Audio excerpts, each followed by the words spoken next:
Oh, hey there, what's up? I was just about to have a conversation with my good friend, Jeff Echevarria.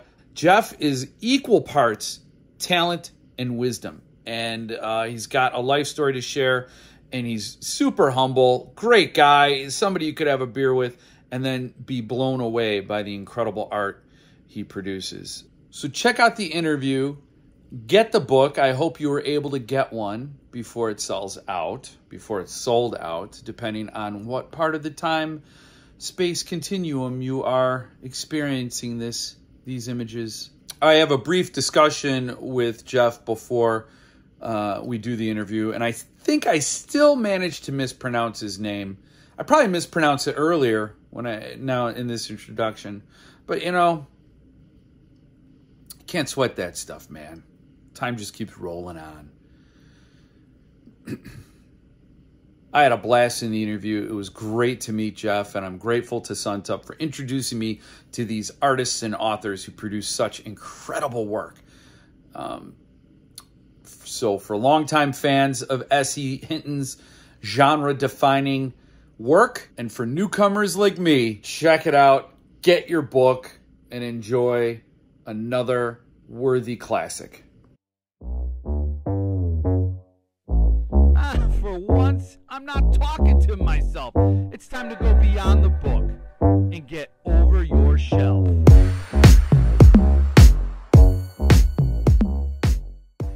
So today I'm talking with Jeff Echevarria, and we're talking about his work in the upcoming edition of The Outsiders. Well, depending on whether or not you're watching this years from now, it is July of 2022, and the book is just getting released today, and we're all very excited. It's a big, important book. So welcome to this channel, Jeff. Thank you so much. Thanks for having me.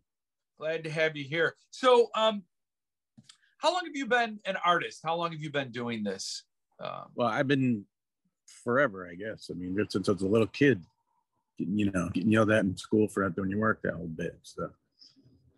So what separates those kid doodles from the realization that I'm onto something? Because all kids create art, but yeah. When did it become something where you realized, no, this is something more than just childhood creativity? That was my art teacher in like 7th grade started saying, really pumping me and saying, you're really good. You have something here that you have a little bit of the it going on. So then it was him, 7th and 8th grade. And then when I got to high school, I had another inspirational art teacher there, Mr. D. Mark Antonio. And he basically did the same thing. So then I just started looking for art schools. Ended up going to a school called Spectrum Institute for the Advertising Arts. And you just went there and did art. You didn't do any English or math or whatever. It was just all art, either illustration or advertising. So. Well, that's amazing. So how did that work? Did they give you like case studies or phony projects, or were they real projects? No, it was a couple of them were real, and most of them was like, this is what we want from you. So you'd like, either if you're in advertising, you'd set up like ads and stuff, or you would do illustrations for the ads. They taught you which medium to use and what was best for back then it was all paste up and cut with X-Acto knives for the advertising. So now it's a whole different world. But yeah, I learned a lot.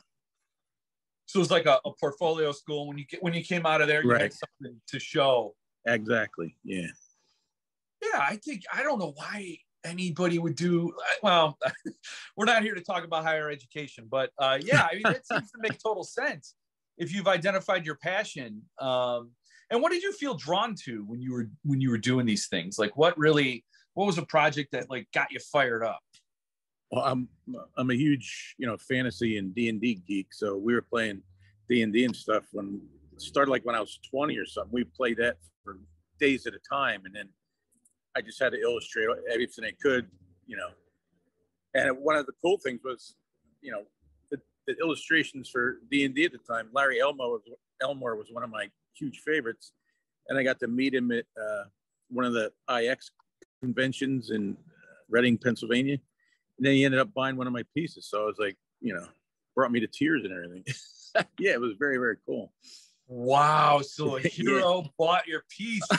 Yeah, it's pretty cool. How old were you when he bought it? But he bought this was just like last year. So I Oh mean, my gosh. I met him like 3 times there, and we would just talk and talk. And that guy can talk forever and talk, and then he would look at my stuff, and yeah, it was huge. I mean, all my heroes when I was growing up, I met them all except for Frazetta, which he passed away before then. But Boris, and Julie, and Parkinson. Well, Parkinson died. Jeff, what's his name? I forget. But everybody, all the big ones that I, grew up admiring, I met them all. So I'm like, Did you ever meet You ever meet Simon Bisley? No. Sorry, I had to do of the artists in Frazetta's style. His is very similar. Like, yeah, he's really cool. He did a lot of work for DC Comics. So what I find amazing about your work is they are like photographs. I mean, they are just alive, and there's such fantastic elements to a lot of them. How do you do you use models? Yeah, I need to use references because so I hunt forever for stuff, and then I'll bring everything into Photoshop, build my composition, figure out all the all the values and shadows and lights, and then I'll use that as my my reference piece, and I'll draw from that, and then that way you figure it out on there. It's a lot easier to do that instead of erasing and figuring a thing out the other way. So you've adapted well to the modern technology. Yeah, I mean, there was when I got out of college, I worked in advertising and stuff for I don't know, like 26 years, and then my wife and I were in a serious car accident back about 11 years ago, and I broke my neck, and I was paralyzed from the neck down for like 3 months. So I had to learn to do everything all over again, and I never thought I'd draw again. But then after that, I just started seeing things, shapes and stuff that help you, and I just went crazy. So that was huge. It was the best, worst thing that ever happened to me in my life. So, and ever since then, my artwork's been going, off the wall. Wow, that's amazing. So what about that accident? Was it a new appreciation for life? Is it? Oh yeah, absolutely. Yeah, absolutely.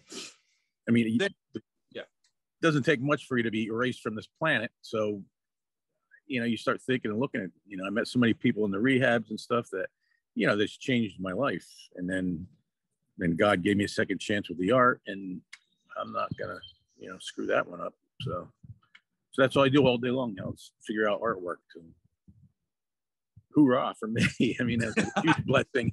Yeah. Oh, for sure. When you have a passion and a talent and you can turn that into a profession, then yeah, so that's been sustaining you so you've been doing it full time for 11 years. But before that, it was 26 years in advertising.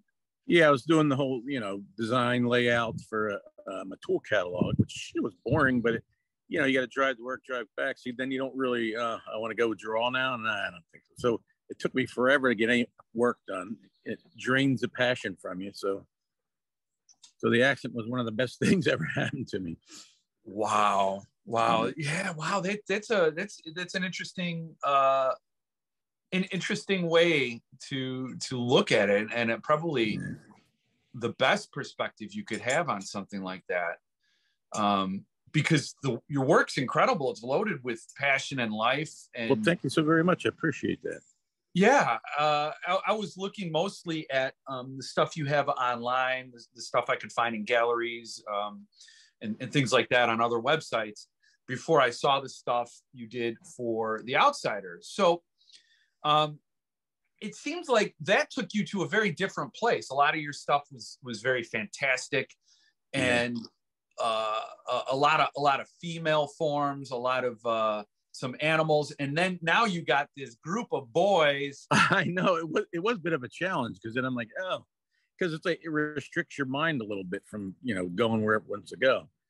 But yeah, I had my son in a couple of spots, and a kid I knew from a liquor store posed for a couple of them. Yeah, so it was pretty cool. But yeah, how did you feel when you were approached, or let me just ask, how did you get picked for this? I just got an email from the representative, Jason Seacrest. Yeah, and he wanted to know if I was interested. And I said, oh, geez, yeah, hell yeah. And, it, you know, you feel real honored when, you know, someone's asking you to do this. So just went from there. Had you heard of Suntup before? No, not until they, you know, but then a couple other artists that had went through it, like Jody Fallon, I talked to him about it, and Vanessa Lemon, or, you know, I talked to her about it. Yeah. So, yeah, they're very, very cool people. Helped me out a lot when I was, you know, in the last 7-8 years. You know, wow. I'm older than them, I think, but I was in the art field. I was like a little kid, especially when I got there and was looking at all the artwork. It's both inspiring and horrifying at the same time. Yeah. So I'm just wondering, like, because your work is so fantastic, and this book is so, you know, Midwestern, or, you know, yeah, 1980s America, you know, like. Yeah. My kids all read the book. I read the book. It's one of those books they made you read in high school, and we all loved the book. And when I told my daughter what I was doing, she about flipped out. Are you serious? You're kidding me? I'm saying, no, I'm serious. Yeah, she was like losing her mind. But yeah, and we saw the movie, and it was hard to get the movie out of my head because you keep seeing those characters all the time. So yeah, to kind of start new.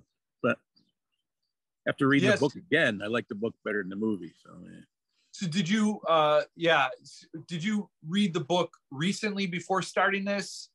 Yeah, I read it, you know, right before I started doing the illustration stuff. I mean, and Ralph Macchio and Patrick Swayze were bouncing around in there. Oh yeah.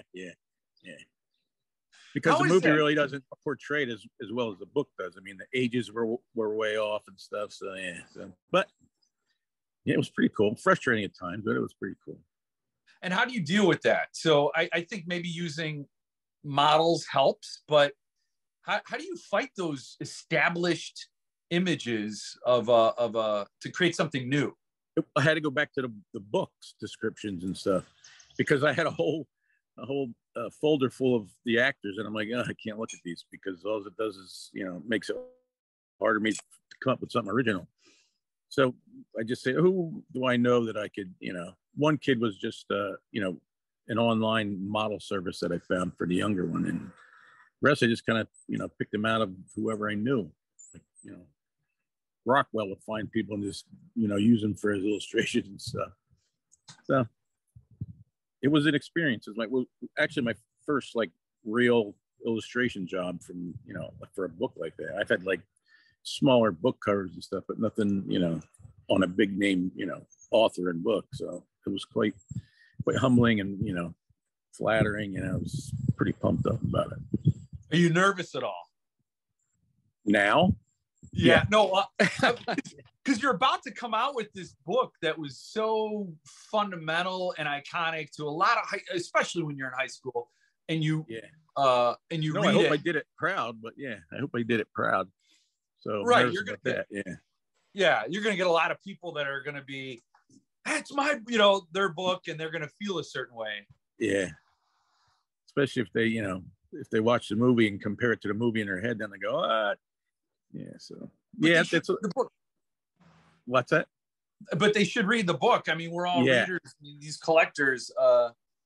I asked the illustrator who did Jaws for Suntup, how did he wrestle with it? And he said, I didn't even think about it until now. But to have such an iconic thing that was so it's the epitome, it's the coming of age. It established the young adult genre. Yeah, it's pretty cool. It's pretty, you know, pretty enormous. It is. That's really scaring me. Yeah. Did S.E.Hinton react to your work at all? Do you know? No, I haven't heard anything. Yeah, from her at all. So. Yeah, I was going to interview her, but they're like, "Yeah, you're not going to get a hold of her." So yeah, I hear she's, you know, pretty standoffish and stuff. So, but yeah, people like their privacy and everything. Oh, of course.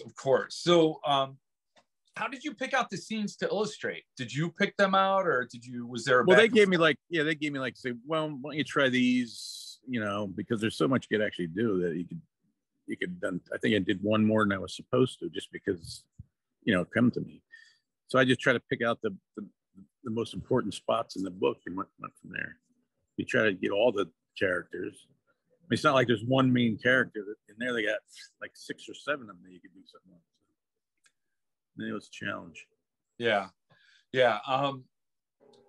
And when you were working with them, how did that process go? Were there a lot of feedback? Was it like, hey, we like what you've done? Or yeah, I mean, I would give them like a couple different versions of the scene it was going to be done, and they said, like, this one maybe make it a little more gritty, or they add their little things to it, and then you adjust the thing as you go. Have you seen the design yet? Have you seen the finished book? No, I haven't. Neither have I.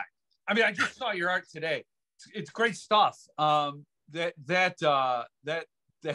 book cover, the artist dust jacket, is really wild. Oh, thanks. I almost don't. Well, I never like words on dust jackets for some reason. I like the art, especially with a full wraparound like that.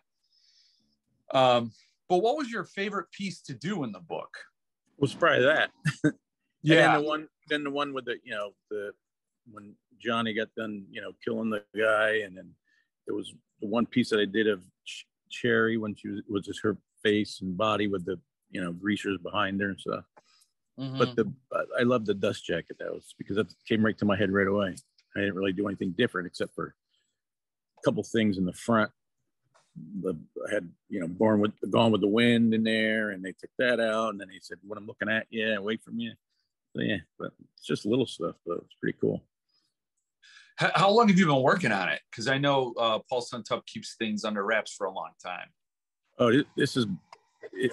I think he had like 6-7 months it took maybe to do it, but then it's been like a year before they put it out, because they got to pick the dates to put them out, and it's been a while. It's been like 18 months or so probably. Wow, how do you keep that secret for so long? I try to just move on because of some of the models. Like, when's that coming out? I said, I don't know. Stop asking me. Don't tell me, and I'll let you know. Yeah. And you realize you put their lives in danger because they got Rebecca's the ninja. She will swoop in. Right. Yeah. She's like Black Widow from the CIA. Yeah. She's a real sweetheart. Yeah. It's cool. I never. I mean, that to me, selecting you to do this book, based on your work previous, I would have been like, oh, he's but it's so good. It shows to me that I think narrowly. And was it a fun thing to stretch and do this? No, it's usually fun until you're done. Oh, yeah, because then you worry. You worry if it's right or not right, but then my wife be on me. Just relax. You know what you're doing. Stop, squeezing the bat too tight. Just get up there and just relax and do it. I'm like, all right. It's not really fun until you're all done with it. It's like, Yeah. I think after what you've been through with rehab and paralyzed for 3 months. Yeah, that was scary. I can't imagine anything would get to you, after that. Well, I don't know. That's me, I guess. It's because it's so important. I wanted my best to show forth. So I even said, if you don't like it, I'll do the whole thing over again. And Rebecca's like, "Oh, just stop, will you?" Yeah. Oh, that's awesome. Yeah.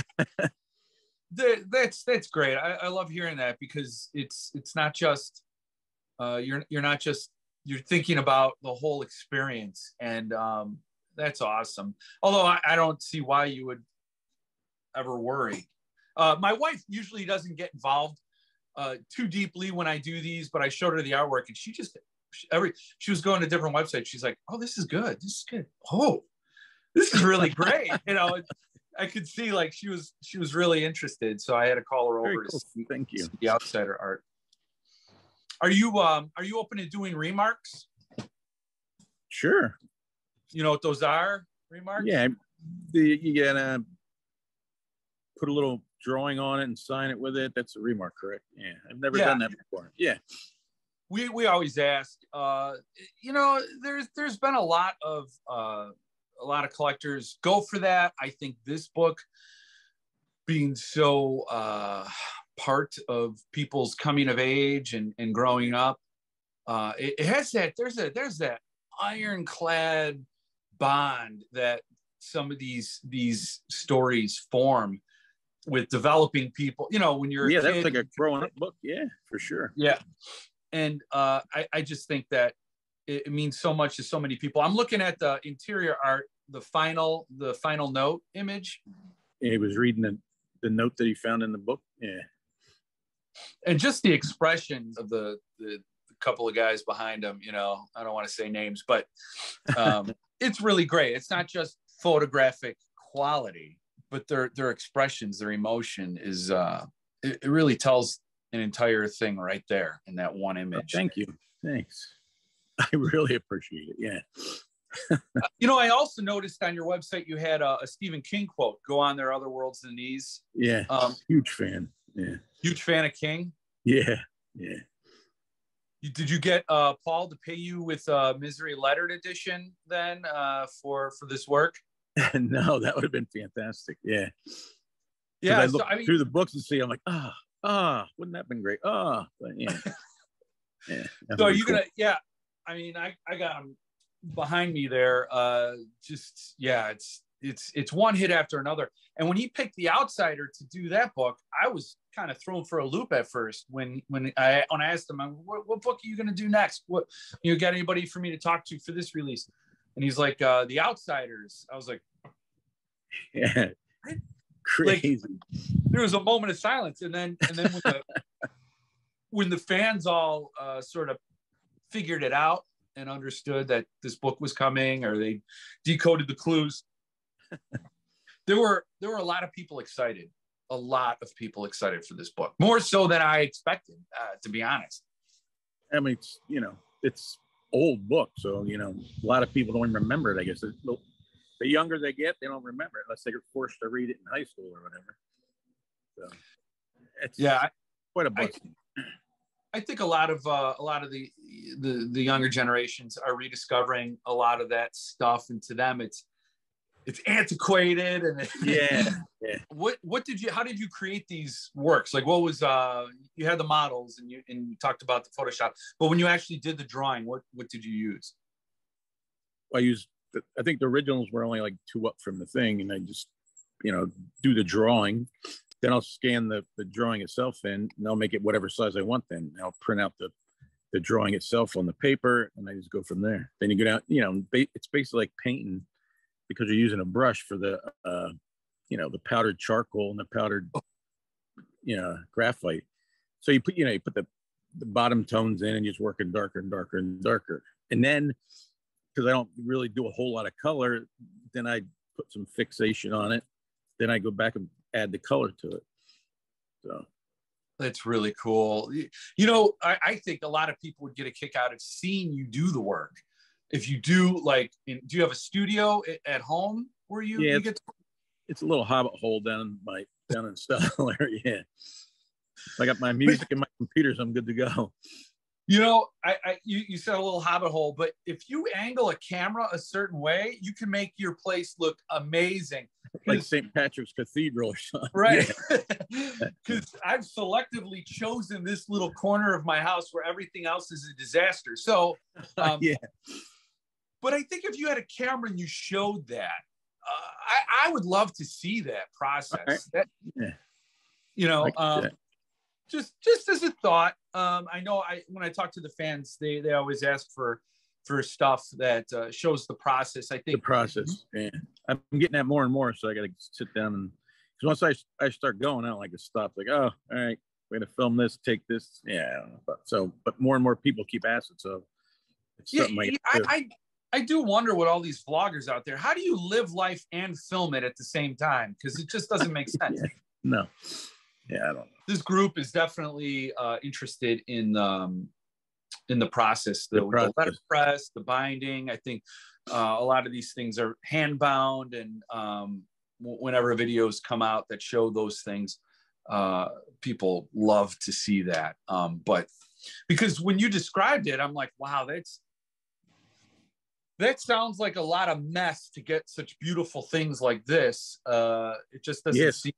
On bigger pieces, it's like it's the fun stuff's, you know, designing the whole thing, and then you got to actually go out and paint the house. It's like, you know, then you got to do it. So the design is the fun, and then you got to put the work in. Then after that, but yeah, the bigger ones I could design for like, you know, 3 weeks. Then you got to break it down and, you know, draw it. So do you do a lot of galleries or? No, I mean, I concentrate on the big the IX show every year in October, but I don't really do any galleries. I mean, I haven't really had the opportunity. I haven't really looked for galleries, to tell you the truth. So I do a lot of small shows with the Haven Gallery at Long Island there, but that's probably about it. Little tiny things in my hometown are pretty cool, just because I think it's something special. But they actually come out, you know, in droves. It makes it actually worthwhile. Oh, that's nice. Yeah, because we live in like a little RFD, you know, town. It's like Whoville.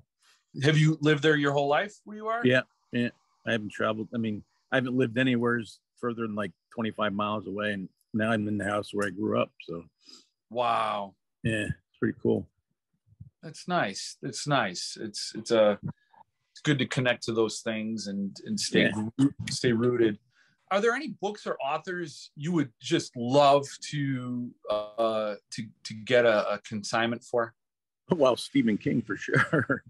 Yeah, that'd be very cool. But whatever comes, I'll do. And usually, you know, then you find out if it's somebody you don't know. Then it even, you know, because I'm working on something now which I can't say, and I never even really heard the guy, but it's a pretty crazy book. So, for who? Centipede. Oh, you know them? Yeah. Centipede. It's interesting. I thought you were going to say Suntup, and I'm like, dang. Wow. So, and you can't say anything about it, huh? No, not on the air anyway. Yeah. All right, don't worry about it. What's your favorite King book? Would have to be Black House and The Talisman. That whole, really? The Talisman and Black House. Yeah, I love those two. I like Black House better because it's like more contemporary. Did you get the Grant editions? No. Wow. I think I don't know if they're still available. This is they did a gift set of these two, and Black House is signed by Straub, and it has artwork by Rick Barry. Really? That's cool. In both editions. So they originally did it in '84. Grant was the first to do the Talisman, and then in 2003, when Black House came out, they redid it the set, and then repackaged it. So this is essentially a second printing, but that's a first one, and it's signed by Rick Barry. He did amazing stuff. Yeah, I'd like to see that. I have to look that up. Yeah, for sure.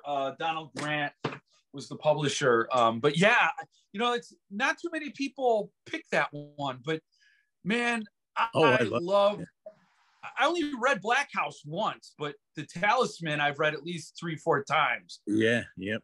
If I'm like, you know, sometimes I'll just put it on audiobook while I'm working and stuff just to listen to, because and it's a shame that Frank Muller's not around, because he read all the books and stuff, and he eventually just died. He was in a coma for a while. So, you know, he was my hero too, Frank Muller, the reader. Wow. So it'd be cool to do Terry Brooks. He was another guy I grew up with in the fantasy days early on. He's been doing the Schnarp series forever. That'd be pretty cool. But these are all commercials for you. So yeah. Black House is already done by Rick Barry. I would love to see you do it, but let's get Stephen King to give you different seasons. Oh, there you go. That'd be cool.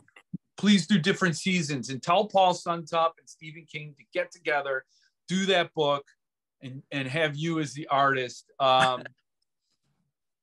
Can you tell us the name of the author for Centipede, or no? You can't do that. No, I don't want to screw anything up, but yeah. Because I'm intrigued when you said you never heard of the author, but he's pretty crazy. And yeah, so, it's an older book too. I think it was like popular in '69 or '65. Oh, really old. Yeah. Okay. All right. All right. Because whenever somebody talks about an author, and I'm always always curious to know who it is, but well, we'll just be patient. We're very patient. We're a patient group. I got pre-orders with this one publisher that go back 8 years. So really, yeah, doesn't come out on yet. a book. I paid 8 years ago, and I'm still waiting on it. So I'm not going to name. No name dropping. So you never did you said you'd never really done a book like this before, like with Suntup, and then you said you're doing one for Centipede. Centipede's all inside work because so you're not doing the dust jacket. Yeah, no, not unless he changes his mind down the road. But yeah. Okay, so are you doing more books now, or is that? Yeah, this is the second one, so hopefully it'll just keep rolling in because I love it. And, so who's another favorite author? So Terry Brooks, Stephen King. Favorite author, Jack Carr is a nice author. He does a lot of violent, not spy stuff, but the book that just was on, they had it on Prime. What's called the Terminal List or whatever. Oh, yeah, I read all those books, and I'd like to do one of those because it's very modern tech, guns and mm-hmm. And I've never done modern warfare stuff, so that'd be kind of cool. Why did you? So you mentioned you liked Black House better than the Talisman, maybe. What about it? Because that's a very that's a rare opinion he got there. A lot of people think it's because it's more contemporary. So it was when Jack was older and everything. So it wasn't as, I guess, fantasy. It was more like a, I don't know, real to life thing. I mean, it was easier to relate to that one than Talisman, which I love Talisman. I mean, yeah, much better than that. But I mean, there's Bag of Bones would be a pretty cool book to do. Oh, yeah. Wow, you're going to the deep cuts, because a lot of people when they talk about King, it's a lot of The Stand, Pet Sematary. Yeah, I mean, they've been done by so many things. Yeah, so yeah, Bag of Bones would be really cool to do.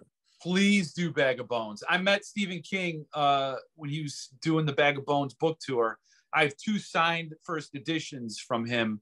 Wow. During that '98 tour. Amazing stuff, man. I like that book a lot.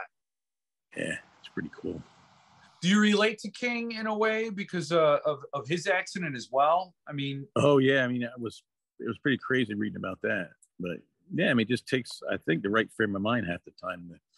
You can either give up or you can, like that in the thing. It's time to start living or time to start dying. Yeah. Yeah. A smart person learns from their experiences. A wise person learns from others' experiences. And when you share your story, I hope you create a lot of wise people where they hear what you're saying about the second chance, about getting your life back. And oh yeah, following your passion at that point. I mean, why wait? I know life dictates so much. A lot of time the day isn't yours, but you have to make the choices to make it your passion, because it's easy just to get lost in the day. That is gospel. I mean, that is such truth. And when I could not relate more than when you said you're commuting, you're doing some tool catalog, and you're commuting back and forth, and by the end of the day, there's no gas left. Yeah. So, yeah, you got to make choices. Wow. Well, I appreciate you taking the time today to share these things. I really appreciate it, and I know I do too. Thank you so much. Oh, it's amazing. I love meeting the people behind these works. It adds, I mean, for me personally, adds such a deeper dimension to these pieces, because I think that artists and authors and people who create these do it from a connection to humanity that coming from somewhere. It's not just, I'm going to write words or I'm going to draw a picture. Yeah.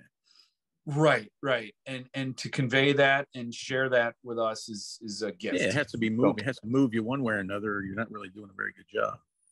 Yes, for sure. you could tell the difference when it's somebody who has an eye for that human reality, and it's amazing. Now, here's my confession at the end of the interview. I've never read The Outsiders ever, or I don't think I've seen the movie either. I wouldn't watch the movie now because it's pretty cheesy. I mean, all them actors were so young. They now it doesn't. The irony is that I can name all the actors. There's Kevin Dillon, Patrick Swayze, Ralph Macchio. Was Emilio Estevez in it? Yeah. Yep. Yeah. Rob Lowe was in it. Yeah, Rob Lowe. It was all when they were first starting. Yeah. Oh my gosh. Yeah. The beginning of the Rat Pack. Yeah, absolutely. So that's how pervasive that movie was. I mean, I'll never forget, and the book Rumblefish, that was Then, This Is Now. All these books. That was a pretty good movie. Yeah. They were floating around, and they were on my classmates' lunch table. It was such a formative part of so many people, and I'm excited to read it. And I'll do so with the benefit of being somebody who's allowing you to impress upon me the imagery. It's a brand new read, and it'll be the first time reading the book, and it'll have your artwork in it. So thank you so much. That'll be a lot of fun. So thank you for taking the time and joining the call and doing the work. And if you're up for remarks, I'll reach out to you on email, and we can work out those details. There may be a whole flood of people, but I don't know. Maybe not. I don't know. Who knows? Yeah. Who knows? Yeah. With this economy. So yeah, I try not to get too high or too low, because a lot of times, we're going to do all this, and then nothing happens. So I don't get very high or low, Oh, yeah. Yeah, I mean, it is what it is. I think you're in a real blessed spot, and absolutely. I'm happy for you, and I'm glad I got to meet you. So me too. Yes, thank you so much.